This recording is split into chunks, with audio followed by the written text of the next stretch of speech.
What is going on, Senpai Squad? Welcome back to a brand new video, and today we've got the review for Boruto episode 79. Now, straight away, from the start of this arc, my biggest complaint about it all was the fact that the villains, they weren't really doing it for me. I didn't feel connected to the villains whatsoever. They felt very two-dimensional, very lackluster, and very just kind of emotionless. They had no personalities. Now, I understand we did kind of learn later on down the line that they are experiments, they're synthetic, a little bit like Mitsuki, and they're not human.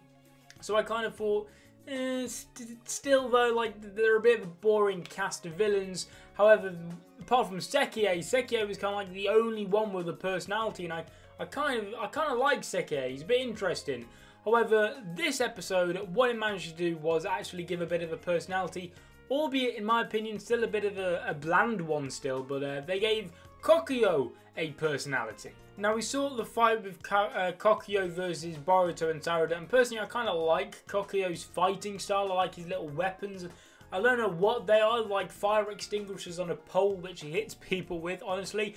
No idea what they are, but they're pretty damn cool, and he's extremely strong. And we learn that each of these synthetic humans, if that's what you'd call them, these creatures kind of have an ability implanted into them. So Kokyo was saying he has superhuman strength. We've obviously got Sekiei saying he's got the destination clay. We saw that girl with the eyes closed with the umbrella and whatnot. She's obviously got genjutsu put into it. And then there's one more. There's the guy with the huge spiky hair. I'm not too sure what maybe he's going to have going for him, but they've all got their own kind of unique ability. We've got a taijutsu user, we've got a genjutsu user, we've got a Kekkei Genkai, is destination clay, Kekkei Genkai, honestly I have no idea, but, and then we've got this one last guy who, I'm not too sure what he might have, but I think that's quite interesting. It's a little bit different, but like I said, Kokyo's personality, it's a little bit bland, you know, it's nothing out of the ordinary, it's kind of villainous. That's about all I can really use to describe it, but at least I actually gave him one. Also, the animation during his fight, and actually throughout the entire episode more or less, especially on the facial expressions when Sekiei was confronted with Boruto and Sarada, like, Sekiei's facial expressions were on point, because I noticed throughout this arc, I mean, maybe I've missed it a few times, but I noticed when the villains talk, they don't bother, the animators don't bother animating their mouths, because obviously they're covered up in bandages, but when Sekiei was speaking, they actually made the effort to animate their mouths moving, so you know there was something special going on there. Chocho and Inajin coming back out of nowhere was a bit of a shock to me. I didn't see it coming, obviously, because last time we saw them, they met those Leaf Jonin going back on the way to the Leaf Village, and they decided to come back and help, and it worked. They kind of saved Boruto and Sarada, and then that's when Shikadai was saying, or Inajin, one of them was saying that, Boruto, Sarada, you go ahead to Mitsuki, otherwise we're going to lose him, and we'll stay here and take care of Kokyo. Now, I'm glad, essentially, that Ina Shikacho got their ass whooped, because it wouldn't have made any sense if they managed to beat Kokyo. I mean, it's already a bit of a questionable thing up in the air about how a ton of Jonin lose to Kokyo, and then Boruto and Sarada and whatnot managed to actually put up a fight. I know a lot of people are kind of talking about that, but that's always been the case. You've always had a ton of fodder Junin in Naruto, so that's not really bothering me too much, but it still wouldn't have made much sense if Ina Shikacho was managed to get past Kokyo. So seeing them kind of get slapped and having to retreat did make sense. I do hope now that they actually do retreat to the Leaf Village, because they've done it once. I feel as though they can't really repeat it, really, so I don't really want them to repeat the whole Ina Shikacho is going to come back and save the day just as Boruto or Sarada is going to get hit again at some point, you know, like, the illusions wore off. It was cool first time he did it, but if they did it again, having them retreat and then come back in the middle of a fight again later on down the line, it's kind of like, it's been done already, do something a little bit different. So I do hope they actually have properly retreated at this point, and maybe they'll go to the Leaf Village, and then maybe we'll get some better reinforcements, maybe like a Moegi Konohamaru, or as we saw in the opening, Shinki and all this is still yet to appear. Whether that's actually connected to this arc or a completely different arc, or just nothing at all, we're not too sure just yet. But yeah, that's basically what I want to say. Don't repeat the same trick. Boruto finally summoned Garaga, and honestly, for a minute I was like, they're going to hit it off straight away and it's going to be a badass fight, but no, Garaga was your classical stubborn summon, you know, he's a bit like a Gamabunta where he wasn't listening to Boruto. Boruto was a kid, why would he listen to him? But Sekiei did manage to kind of enrage Garaga at some point during the fight, and Garaga did kind of flick a switch inside of his head to make him fight against Sekiei, so that was pretty cool. Got a bit of a closer bond between those two. Whether or not Garaga stays as his permanent summoning, I'm not too sure.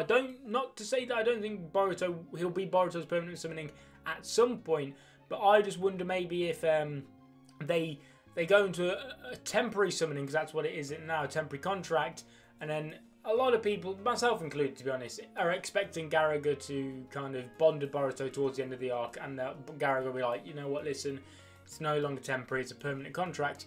But I do wonder if maybe Garaga's actually planned at some point whenever to actually be in the manga of Boruto, and they'll actually sort out a permanent summoning in the manga, and then this is just kind of like a bit of a backstory between the two of them in a temporary contract, and then later on down the line they'll meet again and Garaga will be like, you know what, you've matured, you've grown up now we're going to a permanent contract. Maybe they'll do something like that, I'm not too sure. I'll be interested to see what you guys think of all that. I really hope that the writers aren't just making Sarada into a Sakura with a shitty Sharingan, because honestly, it starts to feel like that at times. Like, she can be a complete badass a lot, and I do really, really like Sarada, but some of the times you just feel as though she could do something better here. Like, she has the capabilities, it's just she's being held back by writing issues, you could argue. For example, when Mitsuki appeared against Boruto, Sarada could have reacted and done something. Admittedly, I understand she was in a lot of shock, but it's not just